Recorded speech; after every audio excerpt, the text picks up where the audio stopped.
तो दोस्तों, क्योंकि सास भी कभी बहू थी सीरियल के आज के एपिसोड की शुरुआत वहीं से होती है जहां तुलसी दीदी भाई को बता रही होती है कि मिहिर अमेरिका में थे और जैसे ही उन्हें सगाई के बारे में पता चला उन्होंने तुरंत फ्लाइट बुक की थी। लेकिन मौसम खराब होने की वजह से विमान टेक ऑफ ही नहीं कर पाया और इसी कारण वो यहां नहीं पहुंच सके। तो दीदी भाई इस बात को समझते हुए कहती है कि विदेश गए हैं तो देर सवेर तो हो ही जाती है, लेकिन वो साथ ही ये भी कहती हैं कि अब शादी से पहले मिहिर को जरूर बुला लेना चाहिए और शादी की तारीख भी उनके आने के बाद ही तय करना। इसके बाद दीदी भाई तृप्ति से अपने लिए थोड़ी मिर्ची लाने को कहती है। तभी शोभा हेल्प के लिए आगे आती है, लेकिन दीदी भाई उसको रोककर तृप्ति की तरफ इशारा करती है कि उसके हाथ में आखिर कौन सी मेहंदी लगी है जो वो खुद मिर्ची नहीं ला सकती। फिर दीदी भाई तृप्ति को बंगाली में ही मिर्ची लाने के लिए कहती है, तो तृप्ति उठकर किचन की तरफ चली जाती है और उसके पीछे पीछे तुलसी भी इधर किचन में पहुंच जाती है। उधर दीदी भाई सुभाष को इशारे से अपने पास बुलाती है और दोनों थोड़ा अलग जाकर बात करने लगते हैं। दीदी भाई बंगाली में सुभाष से साफ पूछती है कि आखिर उसने इस रिश्ते को तय करने से पहले उससे और क्या क्या छुपाया है। वो ये भी जानना चाहती है कि लड़की और उसके परिवार के बारे में बाहर समाज में ठीक से जानकारी ली गई थी या नहीं। तो सुभाष उनकी बात सुनकर हैरान होता है और उन्हें समझाता है कि करण उसका बहुत अच्छा दोस्त है और वो उसे कई सालों से जानता है, इसीलिए इस रिश्ते को लेकर उसे किसी तरह का शक नहीं था। लेकिन दीदी भाई तुरंत मिहिर का सवाल उठाती है। वो कहती है कि अगर सुभाष करण को इतने सालों से जानता है तो फिर उसे ये क्यों पता नहीं था कि मिहिर अमेरिका में है। आखिर सगाई मिहिर के आने के बाद भी तो की जा सकती थी। इतना बोलकर दीदी भाई वहां से चली जाती है।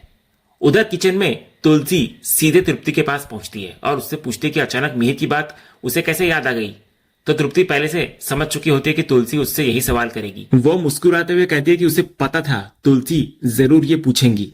तो तुलसी सीधे मुद्दे पर आती है और तृप्ति से जानना चाहती है कि आखिर उसे मिहिर की याद क्यों आई। तो तृप्ति भी कहती है कि वो इस घर की बहू रह चुकी है, इसलिए शांति निकेतन में रहने वाले लोगों की खबर रखना उसके लिए मुश्किल नहीं है। उसे यहाँ के कई लोगों के बारे में जानकारी है, यहाँ तक कि दक्षा चाची चिराग के यहाँ पर हैं ये भी उसे पता है।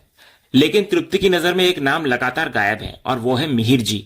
वो कहती है कि पिछली बार भी मिहिर नजर नहीं आए थे और आज सगाई जैसे बड़े मौके पर भी वो दिखाई नहीं दिए, इसलिए उसे लग रहा है कि जरूर कुछ न कुछ गड़बड़ है। तृप्ति मुस्कुराते हुए तुलसी से इसी बात का जवाब चाहती है, लेकिन तुलसी बिना कुछ कहे वहां से जाने लगती है। तभी तृप्ति उसे पीछे से रोकती है। वो तुलसी को याद दिलाती है कि जब सवाल उसके बारे में था तब तुलसी ने बड़े हक से जवाब मांगा, लेकिन अब अपने मामले में बिना जवाब दिए जा रही है। तृप्ति के मुताबिक ये नाइंसाफी है। वो आगे बोलती है कि अब उसका करण के साथ समधन का रिश्ता बनने जा रहा है, इसलिए जब वो इस घर का हिस्सा बनने वाली है तो मिहिर के बारे में पूछना उसका भी हक है। लेकिन तुलसी साफ कर देती है कि सिर्फ रिश्ता जुट जाने से किसी को अधिकार नहीं मिल जाता, हक रिश्ता निभाने से मिलता है। और फिलहाल तुलसी और तृप्ति के बीच ऐसा कोई रिश्ता नहीं है कि तुलसी उसे मिहिर के बारे में कुछ बताना जरूरी समझे। इतना कहकर तुलसी वहां से फिर जाने लगती है, लेकिन तृप्ति पीछे से फिर ऐसा सवाल करती है जिससे मामला और गंभीर हो जाता है। वो शक जताती है कि शायद तुलसी मिहिर के बारे में बताना नहीं चाहती या फिर खुद भी नहीं जानती कि उनके पतिदेव आखिर है कहाँ। इसके बाद तृप्ति तुलसी के पास आकर उसके कंधे पर हाथ रखते हुए कहती है कि शायद उसने उनकी किसी दुखती रग पर हाथ रख दिया है, इसलिए वो सॉरी चाहती है। फिर वो कहती है कि अगर तुलसी बताना नहीं चाहती तो ठीक है, जब वो शांति निकेतन में रहने आएगी तो वो खुद मिहिर के बारे में पता लगा लेगी। ये सुनकर तुलसी हैरान नजर आती है। वो तृप्ति से पूछती है कि आखिर वो शांति निकेतन में रहने कैसे आएगी।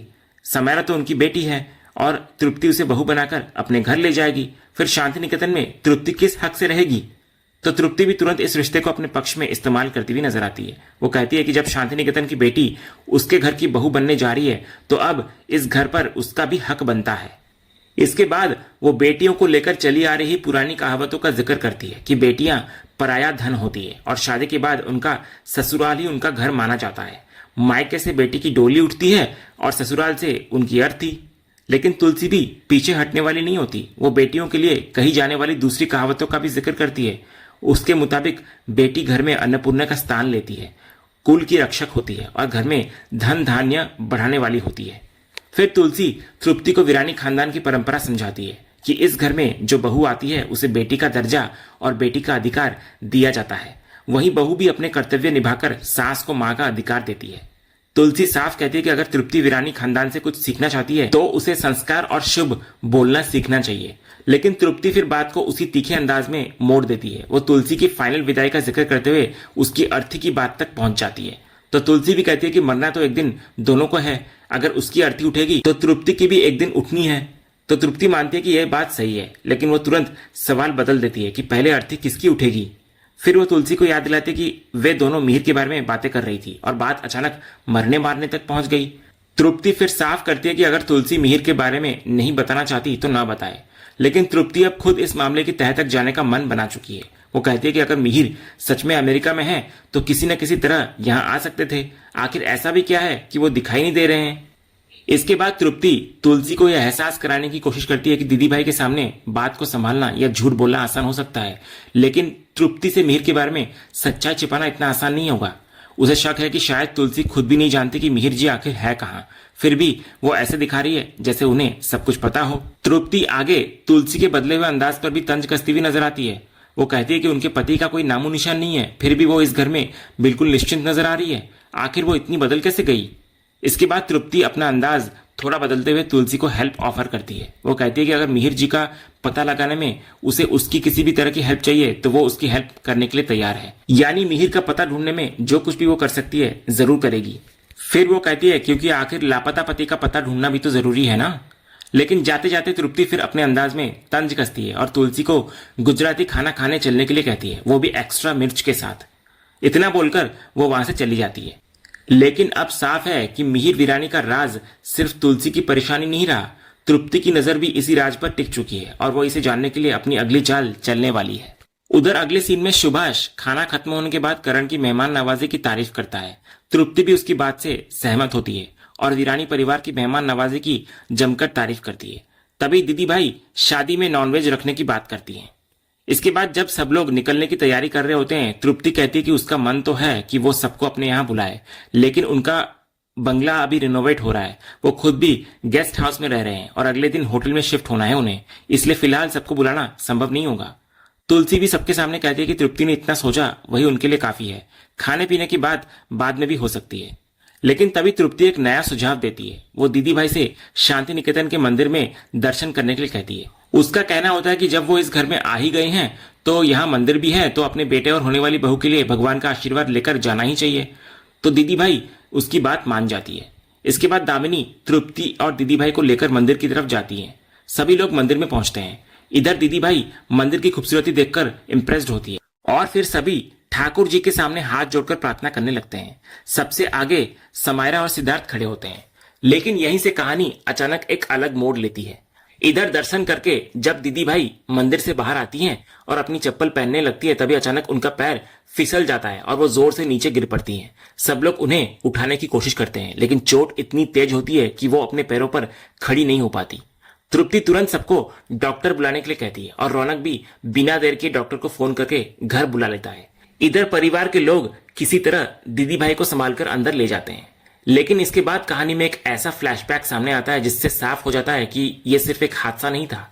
फ्लैशबैक में दिखाई देता है कि जब मंदिर के अंदर पूरा परिवार हाथ जोड़कर प्रार्थना कर रहा था, तभी तृप्ति वहां रखे जलते हुए दिए के पास जाती है। वो दिए को बुझा देती है और उसका थोड़ा सा तेल मंदिर के बाहर उस जगह गिरा देती है जहां दीदी भाई की चप्पल रखी होती है। इसके बाद तृप्ति जानबूझकर उनकी चप्पल को उसी तेल के ऊपर रगड़ देती है ताकि चप्पल पर तेल लग जाए। यानी दीदी भाई का पैर फिसलना अचानक हुआ हादसा नहीं, बल्कि तृप्ति की सोची समझी चाल थी। फ्लैशबैक खत्म होता है और दूसरी तरफ डॉक्टर दीदी भाई के पैर की जांच कर रही होती हैं। तृप्ति भी उनसे लगातार पूछती है कि दीदी भाई ठीक हो जाएंगे या नहीं। तो डॉक्टर कहती हैं कि फ्रैक्चर नहीं लग रहा है, इसलिए हॉस्पिटल ले जाने की जरूरत नहीं है, लेकिन लिगामेंट इंजरी हुई है, इसलिए अगले 3-4 दिन तक उन्हें अपने पैर पर वजन नहीं डालना होगा, चलना फिरना लगभग बंद रखना होगा और पूरी तरह बेड रेस्ट करना होगा। अगर उन्होंने जल्दी पैर पर वजन डाला तो आगे चलकर परेशानी बढ़ सकती है। डॉक्टर के जाने के बाद भी दीदी भाई इधर खुद को ठीक बताती है और सुबह से घर चलने की बात करती है, लेकिन जैसे ही वो जबरदस्ती उठने की कोशिश करती है, पैर में तेज दर्द होने लगता है और वो दोबारा रोते हुए बैठ जाती है। सिद्धार्थ भी अपनी बुआ को समझाता है कि डॉक्टर ने साफ कहा है कि पैर पर बिल्कुल जोर नहीं डालना है। और यहीं तृप्ति एक बार फिर सिचुएशन का फायदा उठाती है। वो सुभाष के सामने सवाल रखती है कि अब दीदी भाई को कैसे मैनेज किया जाएगा, क्योंकि गेस्ट हाउस में चेकआउट करना है और उसके बाद होटल में चेक इन करना है। इस हालत में दीदी भाई के लिए कहीं जाना संभव नहीं है। तभी तुलसी आगे बढ़कर दीदी भाई से कहती है कि उन्हें कहीं जाने की जरूरत नहीं है, वो शांति निकेतन में ही रुक सकती हैं। समायरा भी तुलसी की बात का समर्थन करती है। नंदिनी और दामिनी भी साफ कर देती हैं कि इस हालत में वे दीदी भाई को जाने नहीं देंगे। तो तृप्ति ऊपर से इस अपनेपन और प्यार की तारीफ करती है। वो कहती है कि शांति निकेतन के लोगों ने जिस तरह उन्हें अपनाया है वो देखकर उसे बहुत अच्छा लग रहा है। इसके बाद वो सिद्धार्थ को श्रेय देती है कि उसकी वजह से उन्हें इतना अच्छा परिवार मिला है और जिस अपनेपन के लिए वो तरस रही थी वो अब उसे यहाँ महसूस हो रहा है। फिर तृप्ति दीदी भाई को भरोसा दिलाती है कि शांति निकेतन में उनकी देखभाल करने के लिए बहुत लोग हैं, जैसे कि शोभा, दामिनी, नंदिनी और तुलसी सभी उनका ख्याल रखेंगे। लेकिन दीदी भाई तुरंत तृप्ति से पूछते हैं कि बाकी लोग तो सेवा करेंगे ही, लेकिन वो खुद क्या करेगी? आखिर वो उनकी घर की बहू है, इसलिए उनकी सेवा करने की जिम्मेदारी तृप्ति की भी है। तो तृप्ति जानबूझकर रहने की परेशानी बताती है और कहती है कि वो यहाँ रहकर कैसे अब मैनेज करेगी सब। लेकिन दीदी भाई साफ कहती है कि अगर वो शांति निकेतन में रुकेंगी तो तृप्ति को भी उनके साथ यहीं रुकना होगा। अब तृप्ति फिर रूम्स की कमी का बहाना बनाती है, लेकिन करण तुरंत कहता है कि सब लोग एडजस्ट कर लेंगे और किसी तरह की परेशानी नहीं होगी। करण इधर सुभाष से भी कहता है कि वो लोग यहीं रुक जाएं। सुभाष पहले थोड़ा हेजिटेट करता है और कहता है कि उसे ये ठीक नहीं लग रहा, लेकिन करण उसे समझाता है कि इसमें फॉर्मेलिटीज जैसी कोई बात नहीं है, आखिर अब दोनों परिवारों का रिश्ता जुड़ने जा रहा है। गौतम भी करण की बात का समर्थन करते हुए कहता है कि जब रिश्ता इतना करीब आने वाला है तो इतना तो किया जा सकता है ना। तृप्ति भी दीदी भाई के सामने वीरानी परिवार की तारीफ करते हुए कहती है कि देखिए ना यहाँ के लोग कितने संस्कारी हैं।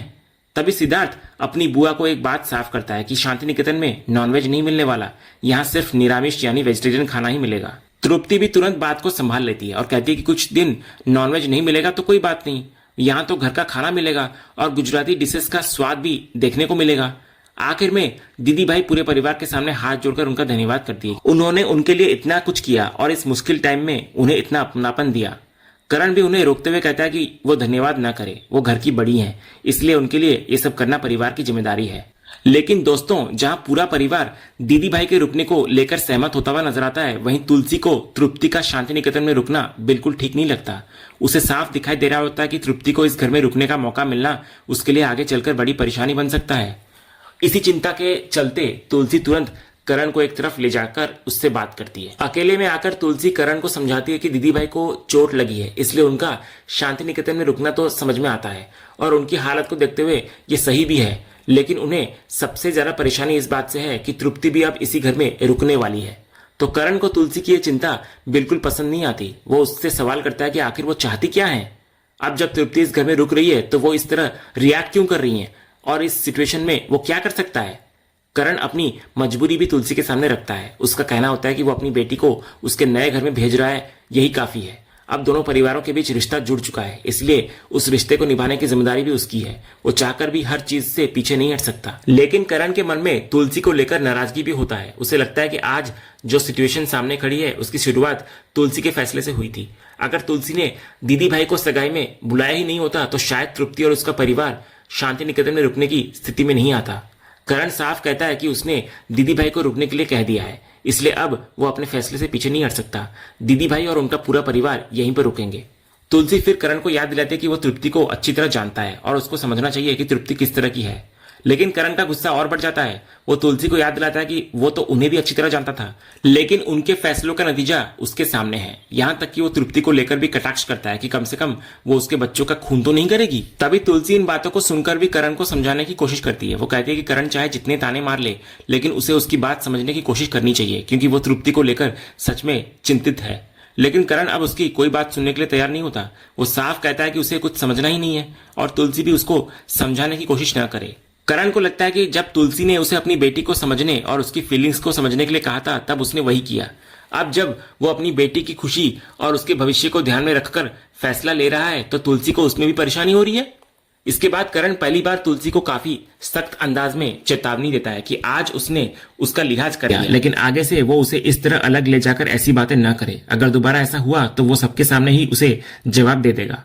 इसके बाद करण के दिल में जमा पुराना गुस्सा भी बाहर आता हुआ नजर आता है। उसको समझ नहीं आता कि तुलसी के अंदर उसके लिए इतनी नाराजगी और नफरत कब से और कैसे पैदा हो गई। उसको लगता है कि तुलसी उसकी लाइफ को लगातार मुश्किल बना रही है और हर चीज को खराब करने पर तुली हुई है। आखिर में करण सबसे बड़ी बात कह देता है कि समायरा उसकी बेटी है और उसके लिए क्या सही है और क्या गलत, इसका फैसला लेने का अधिकार सिर्फ उसका है। इसलिए वो तुलसी को साफ कहता है कि इस मामले में वो अब कुछ न बोले। इतना बोलकर करण गुस्से में वहां से निकल जाता है और पीछे रह जाती है तुलसी, जो करण की बातों से परेशान और चिंतित खड़ी रह जाती है। और इसी सीन के साथ आज का यह एपिसोड यहीं पर खत्म होता है। तो दोस्तों, अब आप बताइए, क्या करण का फैसला सही है कि तृप्ति को शांति निकेतन में रुकने देना चाहिए या तुलसी का डर सही है? अपनी राय कमेंट में जरूर बताइए। अगर आपको आज का एपिसोड पसंद आया हो तो इसे लाइक करें और अपने दोस्तों के साथ शेयर करें, और ऐसे ही एपिसोड के अपडेट्स के लिए चैनल को सब्सक्राइब करना बिल्कुल ना भूलें और बेल आइकन को भी जरूर दबा लिया करें। मिलते हैं अगले एपिसोड के अपडेट के साथ, तब तक के लिए धन्यवाद।